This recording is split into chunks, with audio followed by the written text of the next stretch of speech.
I knew something was wrong the moment I stepped onto my porch and saw the empty space where my Amazon package was supposed to be. It wasn't just missing. It had disappeared into thin air like a magic trick performed by a neighborhood troublemaker with sticky fingers. And then, as I checked my doorbell camera footage, my suspicions were confirmed. There she was, Karen, standing in broad daylight, wearing that smug, arrogant grin as she snatched my package off my porch like it was her God-given right. She didn't even try to be sneaky. No hood, no disguise. Just a woman with the audacity of a cartoon villain walking off with my package like she was doing me a kindness. I stood frozen for a second, feeling my blood pressure spike. This wasn't just about a package anymore. It was the principle, the nerve, the absolute boldness of this woman. My mind raced as I tried to remember all the stories I had heard from the neighbors. Grievances whispered over fences, rants posted on the homeowner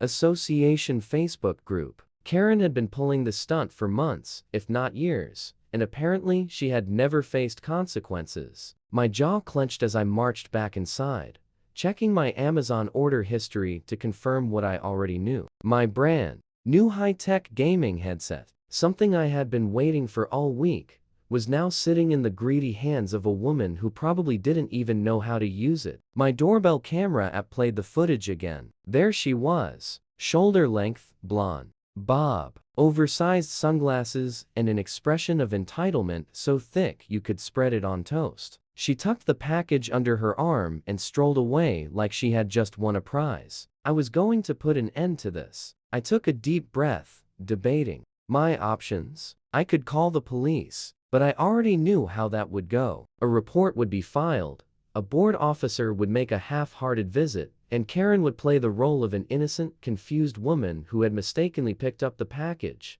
only to claim it had mysteriously vanished. No, calling the cops wouldn't fix this. I needed to confront her directly. Grabbing my phone, I headed next door. The walk across her perfectly manicured lawn felt like stepping onto rival territory. I rang the doorbell, and within seconds, the door flew open. Karen stood there, looking at me like I had just interrupted her afternoon of counting stolen goods. "Can I help you?" she asked, voice dripping with artificial kindness. I cut straight to the point. "Hey, Karen, I think you accidentally grabbed my package earlier." She blinked, feigning ignorance. "Your package?" "Yeah, I saw it on my doorbell camera. You took it about an hour ago." Karen gasped, clutching her chest like I had just accused her of high crime. "Oh, my goodness. That must have been a blunder. I thought it was mine." I stared at her, unamused. "Really? Because it had my name on it?" "Well," she said, folding her arms,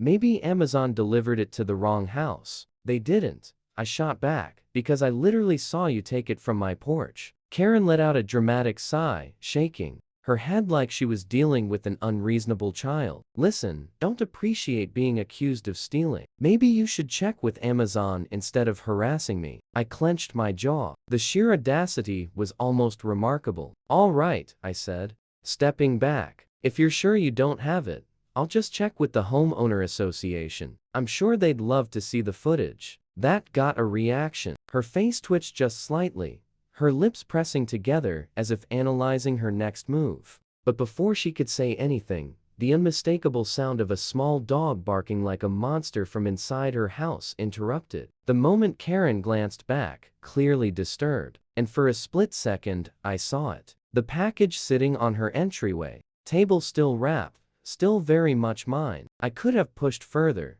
but I already knew how this was going to play out. Karen wasn't going to admit guilt. She was going to double down, play the victim, and turn this into some absurd neighborhood argument where I was the villain for daring to call her out. Fine. If she wanted to play games, I would play games. I gave her one last look, forcing a smile. "No worries, Karen. I'll take care of it." Her eyes narrowed slightly, sensing something beneath my calm tone. But before she could say anything, I turned and walked away. Back in my house, I grabbed my laptop and opened the neighborhood Facebook group. It was a treasure mine of frustrated homeowners venting about package theft. And as I scrolled through, I found what I was looking for. Post after post about missing deliveries, all happening within a 3-house zone. My blood boiled. She had been doing this for a long time, and somehow she had gotten away with it. That was about to change. I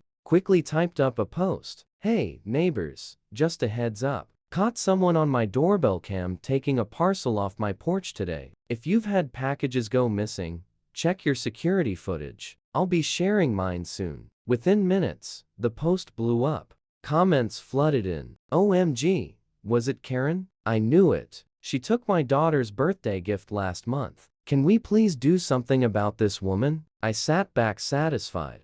Seed had been planted. But this was only the beginning. I had no doubt Karen had seen the post, and I had no doubt that she would find a way to escape out of it. She always did, but this time wasn't going to let her. I needed proof. Solid, undeniable, proof that she was behind all of it, and I knew exactly how to get it. That night, I put my plan into motion. I took an empty Amazon box, tucked a small GPS tracker inside, and placed it neatly on my porch. It was bait. Shiny, tempting bait. And I was willing to bet my next paycheck that Karen wouldn't be able to ignore.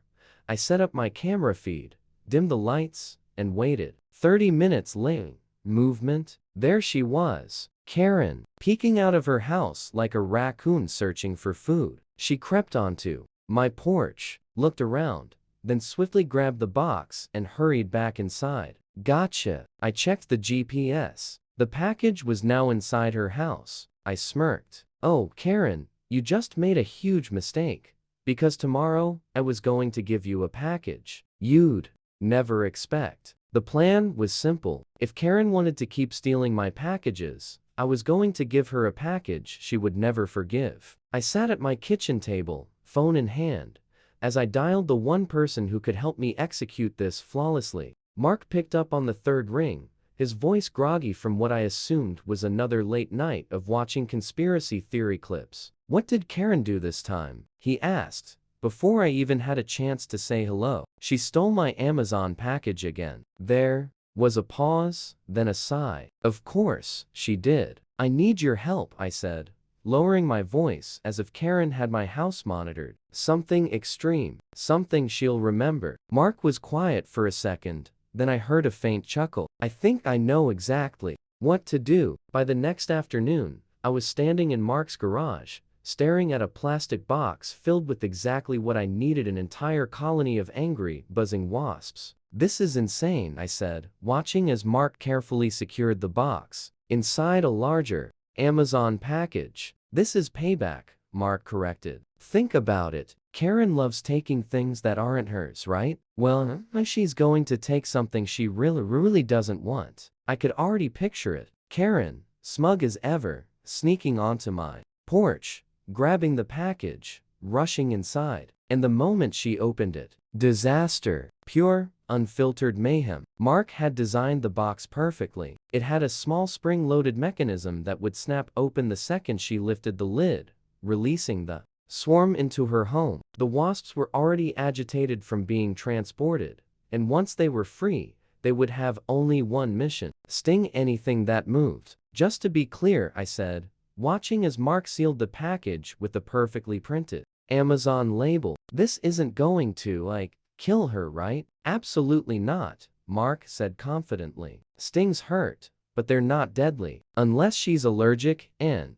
even then, she'd have to be really unlucky." I thought about it for a second, then nodded. Good enough for me. That evening, I set the trap. I placed the package on my porch, angling my doorbell camera for the best possible view. Then I went inside, turned off the lights, and waited. I didn't have to wait long. At precisely 9:17 p.m., motion Karen, the suburban thief that she was, emerged from her house, like she had some kind of sixth sense for stolen goods. She crept across the lawn, her eyes scanning around. To make sure no one was watching, she approached the package, hesitated for only a second, then grabbed it up and rushed back into her house. I leaned forward, my eyes locked on the screen. Any second now. And then it happened through the slightly ajar blinds of Karen's front window. I saw the exact moment she opened the box. 1 second of stillness, then absolute, unhinged chaos. Karen's scream pierced the night like a siren. A mix of rage,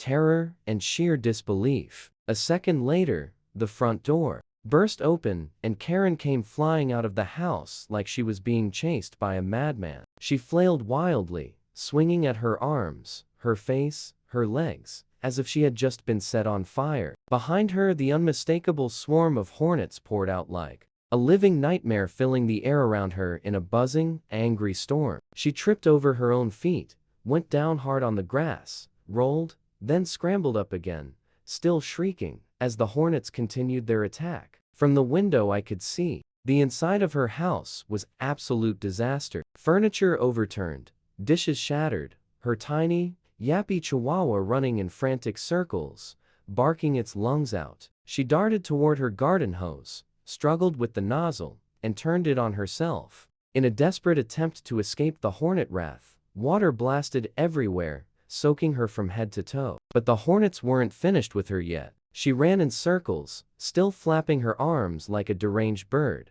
before finally sprinting down the driveway, screaming for help. I had to bite my lip to keep from laughing out loud. The chaos had attracted the attention of the entire neighborhood. Porch lights flicked on, curtains shifted as people peeked outside, some stepping onto their porches to witness the spectacle. And then, just when I thought things couldn't get any funnier, Karen grabbed her phone and called 911. I couldn't hear the conversation, but I could imagine it. "Yes, officer, I need help. My house is under siege." "No, not by burglars. By hornets?" "Yes, a box full of hornets. Someone did this to me." Within minutes, the flashing lights of emergency vehicles illuminated the street. A fire truck, an ambulance, a police car. A team of firefighters rushed toward Karen's house, trying to figure out exactly how one woman had managed to create a disaster situation in the middle of a quiet suburban neighborhood. Meanwhile,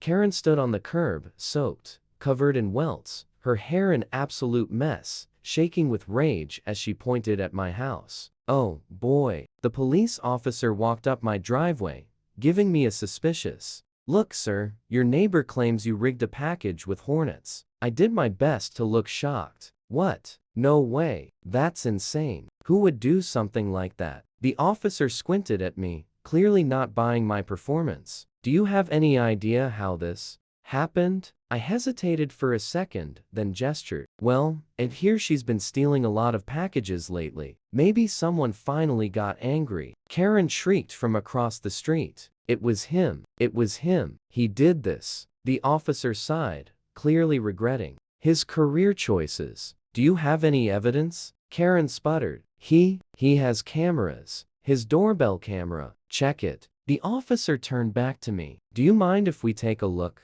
I nodded, keeping my expression calm. "Of course, officer." I played the footage, watching as Karen's face turned from rage to pure dread as she realized she had just exposed herself. There, in crystal clear HD, was undeniable proof that she had stolen my package before chaos struck. The officer stared at the screen for a long moment, then turned back to Karen. "So you're admitting you took the package?" Karen's mouth opened and closed like a fish gasping for air. She knew she was trapped. The officer sighed. "Ma'am, you're lucky we have bigger things to deal with right now. But I suggest you stop taking things that don't belong to you." Karen looked like she was about to explode, but she stayed silent. She had no choice. I watched as the firefighters worked to clear the hornets from her house, shaking my head in mock pity. Poor Karen. She had wanted to steal my package. Too bad she got exactly what she deserved instead. Karen wasn't going to let this go. I could see it in the way she stood there, drenched from the garden hose, covered in welts, her fists clenched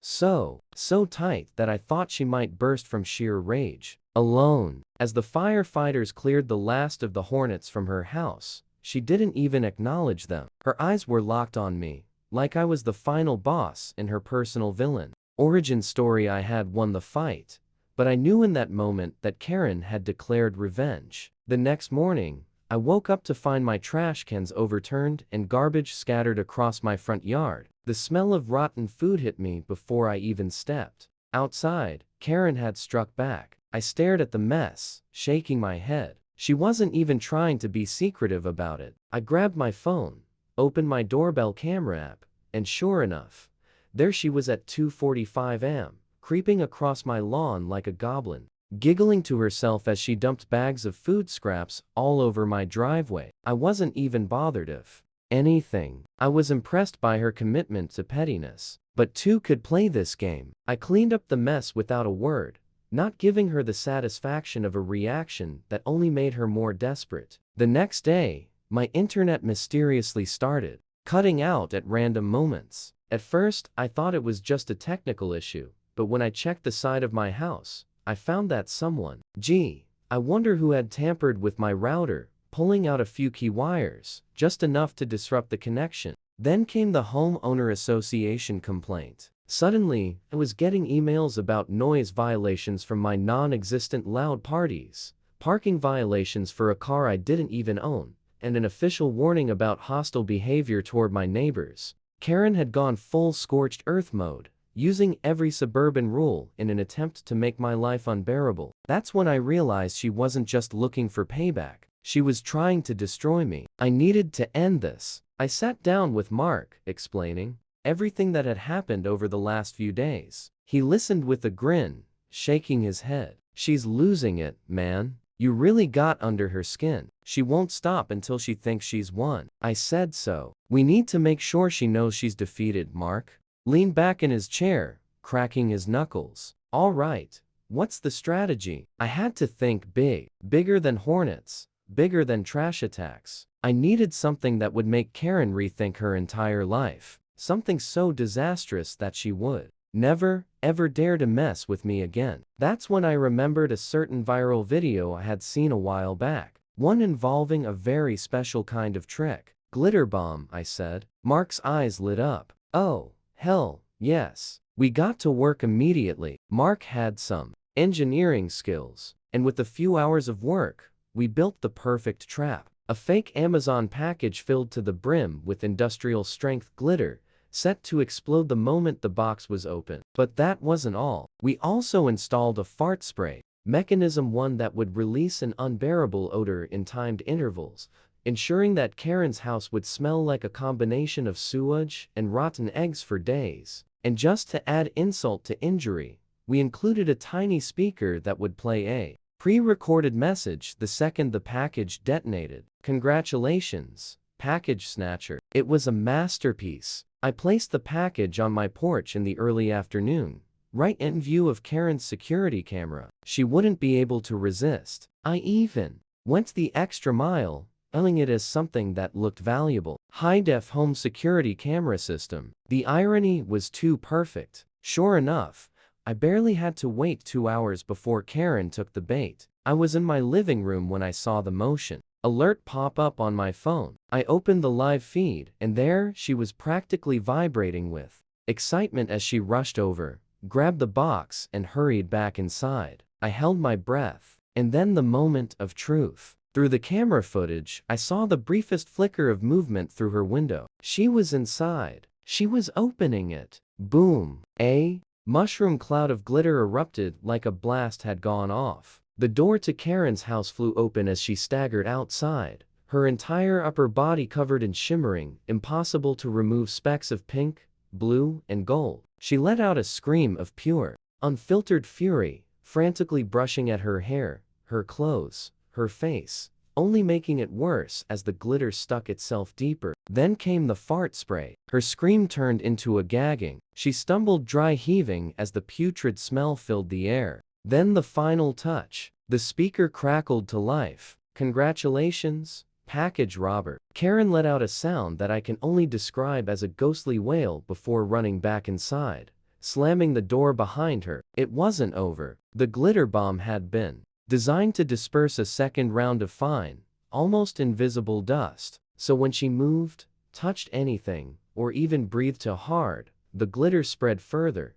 coating every surface it touched. Every step she took only ensured that the nightmare wouldn't end. For weeks, I watched as she flailed around through her window, stomping and thrashing her tiny chihuahua, barking in a complete frenzy as it too became a glitter-covered victim in her self-inflicted disaster. The neighborhood group chat exploded. People had seen it. Someone had even managed to record it. And within hours, Karen was the talk of the town. Her downfall came fast. The homeowner association, already sick of her tricks, had been looking for a reason to shut her down for good. The footage sealed the deal. Multiple neighbors came forward with their own stolen package complaints, and the homeowner association finally decided enough was enough. She was fined, publicly shamed, and worst of all, completely disgraced a week later. A moving truck pulled into Karen's driveway. She was leaving. The neighborhood watched as she packed her things, still faintly glittery,